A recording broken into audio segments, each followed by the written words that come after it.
name is Caroline, founder of Equitopia. In our exploration into the biomechanics of horse and rider and the factors that influence the various outcomes, in this video we talk briefly about bridles. We reached out to William Micklem, inventor of the Micklem Bridle, and Dr. Monica Ellman of UC Davis in order to delve deeper into the impact of the design of headwear in relation to the horse's facial anatomy.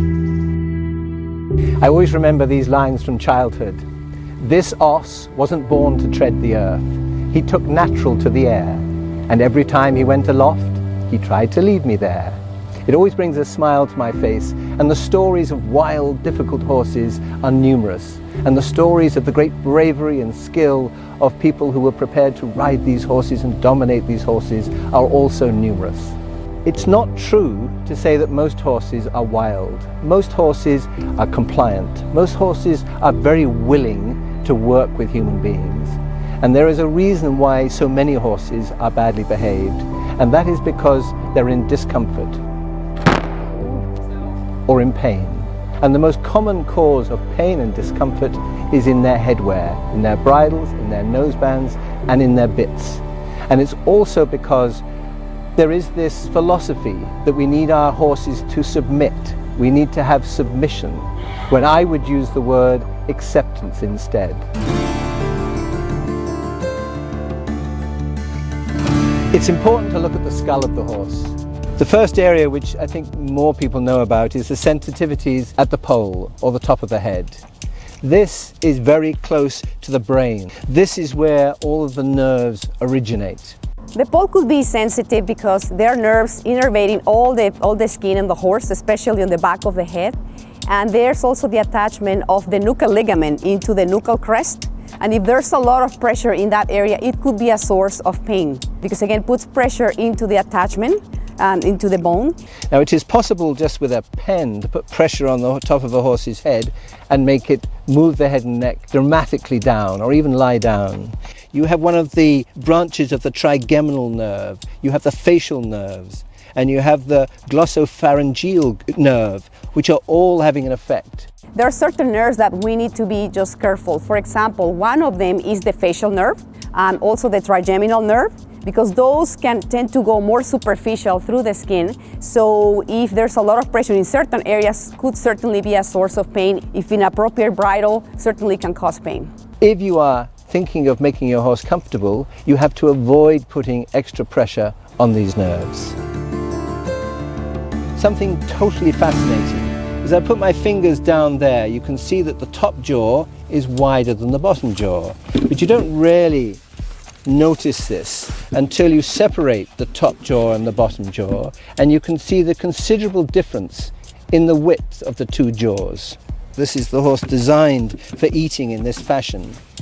What this means is we then strap a noseband on here, and worst of all, some people put it very tightly there, and the sensitive tissue on the inside of the mouth is squashed between the noseband on the outside and the protruding molar teeth on the inside, which is why many people rasp the teeth and rasp the teeth and rasp the teeth. But even with rasping the teeth, you will find that you will still cause problems with the cheeks on the inside. Cranked up nosebands in the normal position are extremely uncomfortable for a horse. You have these two holes either side.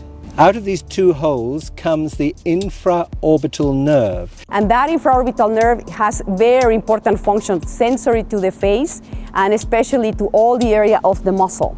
So when you put pressure, which you are doing with the cranked up noseband, on the nerve, because it's acting directly onto the bone, over a period of time you are numbing this area of the face, because constant pressure on a nerve will cause numbness. So it may cause numbness, or it may cause pain, and it could even go far to produce lack of sensation on that part of the nerve if it's a severe pressure. And then we go to the nasal bones.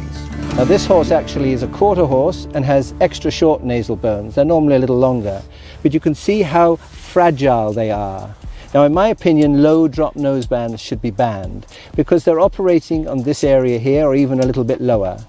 And when I first started out on this journey of trying to make a horse more comfortable, I became aware that so many skulls have fractures in this area here.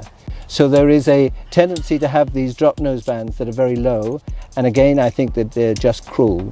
I wanted you to take a close look at the bars of the mouth, and you can see that they are rather like a knife edge. The tongue sits on top of the bars of the mouth, and then the bit sits on top of the tongue.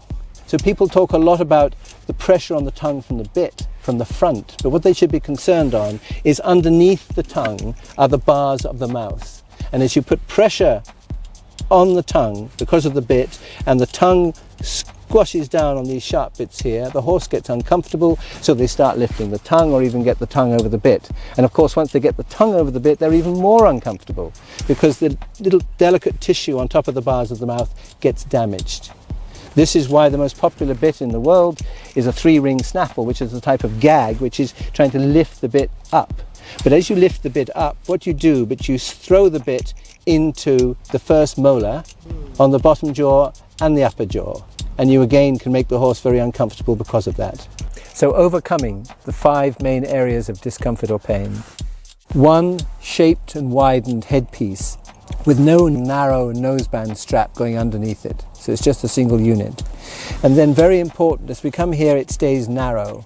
Now a number of people are making widened headpieces here, but all they're doing is forcing the bridle forwards and pushing it into the horse's ears. Number 2, there is no pressure on the molar teeth. I can, with 1 finger either side, you can just move the bridle out. So there's no inward pressure and no problem with the protruding molar teeth here. As regards the infraorbital nerve, you can see that we again are avoiding that area.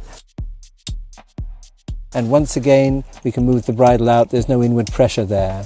As regards the sensitive nose bones, the front of the nose fits above the sensitive nose bones, so it's well clear.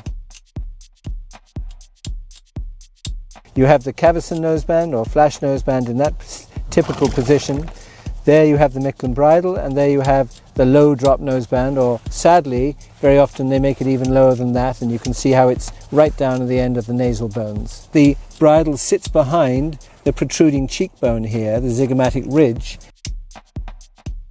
And then, as regards the bars of the horse's mouth, you can see here that I have a clip connection from the bit to the ring here, which means that with young horses, I always put this on, or with riders that are novice riders. So if they over pull at the horse's mouth, or if the horse throws its head and neck up when you're lunging and you have side reins on, for example, the pull goes direct from the bit to the front of the noseband rather than on the bars of the mouth. So it protects the bars of the mouth. In light of the sensitivity of the facial nerves and bones, it is important that all headwear be adjusted for the comfort and welfare of the horse. At Equitopia, we use the taper gauge researched and designed by the International Society for Equitation Science. It's all about a different mindset. Traditions can be changed, that horses can be treated more humanely, that change can be made based on a better understanding of the anatomy and physiology of the horse. If it can be done with bridles, it can be done in many other areas. As American author David Foster Wallace said, good education teaches us to be a little less arrogant, to realize that much of what we think is certain is in fact wrong and deluded, to critique ourselves and not just the world around us. The key is to stay humble, to keep questioning, and to keep studying our subject, because we must not be afraid of change.